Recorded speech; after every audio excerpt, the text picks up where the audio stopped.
नमस्कार मित्रांनो, 40 तालुक्यामध्ये दुष्काळ जाहीर झालेला आहे आणि हेक्टरी 22,500 रुपये मिळणार आहे। मित्रांनो, यादीसुद्धा प्रसिद्ध झालेली आहे।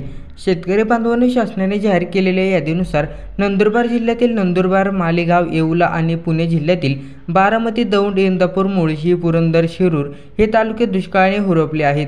सोलापूर, वेल्हे, वारशी, करमाळा, माढा आणि माळशिरस या 5 तालुक्यांसह छत्रपती संभाजीनगर जिल्ह्यातील खानापूर आणि मिरज तालुके हे दुष्काळाने ग्रस्त आहेत। खतकरनगर तसेच कोल्हापूर जिल्ह्यातील घाटसिंगर आणि छत्रपती संभाजीनगर शहर हे दुष्काळाने ग्रासलेले आहेत। धुळे जिल्ह्यातील सोयगाव, बीड जिल्ह्यातील अंबेजोगाई, धारूर आणि यवतमाळ जिल्ह्यातील वडवणी, रेणापूर, लोहारा आणि धाराशिव जिल्ह्यांचाही समावेश आहे। यासह एकूण 43 तालुक्यांनी दुष्काळ उपाययोजना राबवल्यास असून त्यापैकी 40 तालुक्यातील शेतकऱ्यांना प्रति हेक्टर 22,500 रुपये अनुदान मिळणार आहे।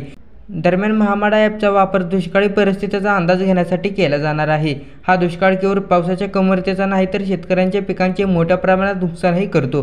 त्यामुळे सरकारने शेतकऱ्यांना आर्थिक मदत जाहीर केलेली होती, परंतु मूळ कारणाऐवजी केवळ लक्षणांवर उपचार करते।